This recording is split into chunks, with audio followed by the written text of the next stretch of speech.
Hello everyone, I'm Cesar and I'm back with another video in Path of Exile. And in this one I decided to try a Bleed Gladiator build because Gladiator is the least played ascendancy in Sanctum Leap and Bleed got nerfed a few leagues ago. So I wanted to see exactly why people are not playing Bleed and Gladiator builds. And the reason why is because the damage is low, to be fair. Especially if you don't have very good items, if you're on a low budget. And also, defensively, it doesn't have access to good defensive mechanics, like suppression, for example, or block. I mean, it has access, but it's either not good or difficult to get. But anyway, talking about this build in particular, I'm using Bladestorm, which is an interesting skill. It has two forms, Sand form and also Blood form. This is because it's combined with Flesh and Stone, which gives you either Blood stance or Sand stance.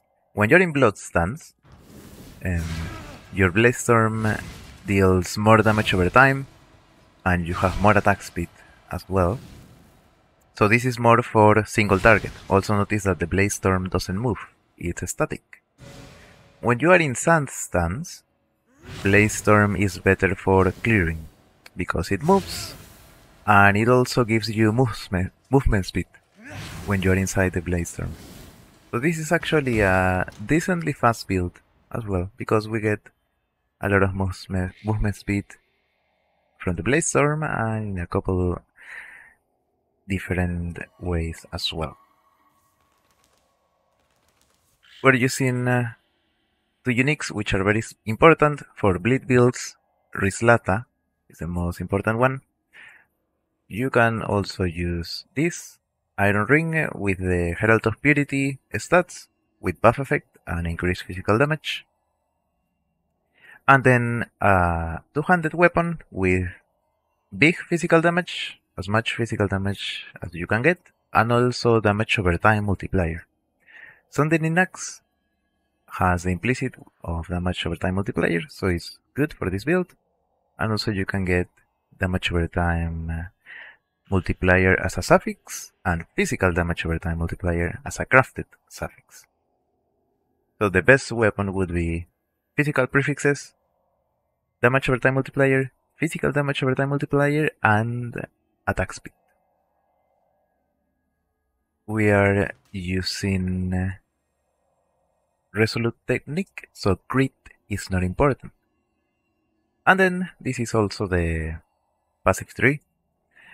Basically, we're getting a lot of bleed nodes, some damage over time nodes, some life as usual, some aura, mana reservation, efficiency, armor as well, even though we invest quite a bit into armor and we have 45 for example.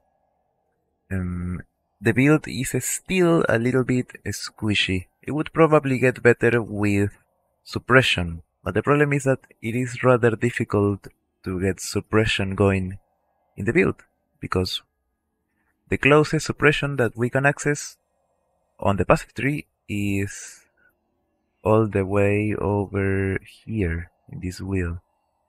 So it's quite a few points. And also you need to have suppression on your body armor, helmet, gloves, and also the implicit, and then the boots as well. And then you would probably have to get a bit of extra suppression elsewhere. Could be on the Anoint, could be on a small cluster with suppression as well.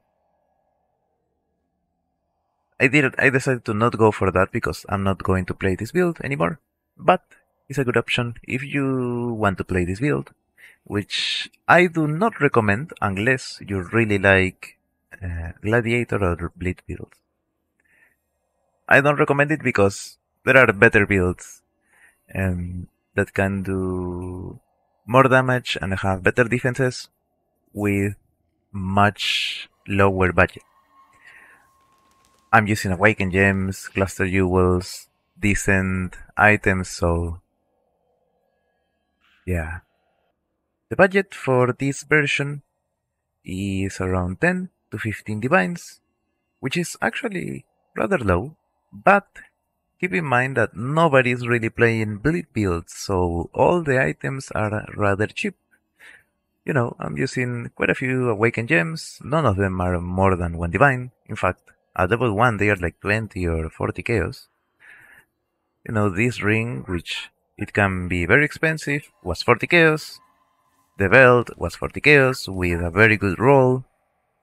The weapon was 25 chaos, which is a very decent weapon with open suffix to craft the dot multi.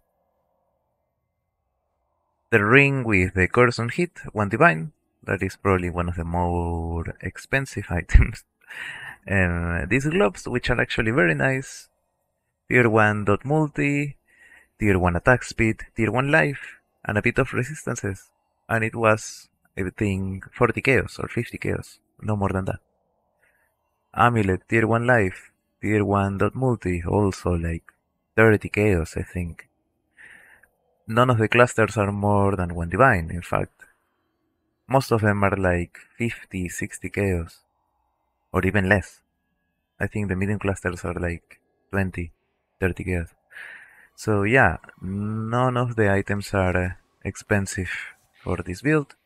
As I said, because nobody is really playing it.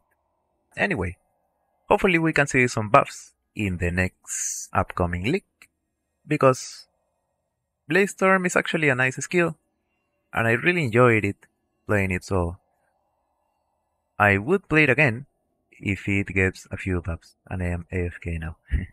Alright, thank you very much everyone for watching. Take care, and bye bye.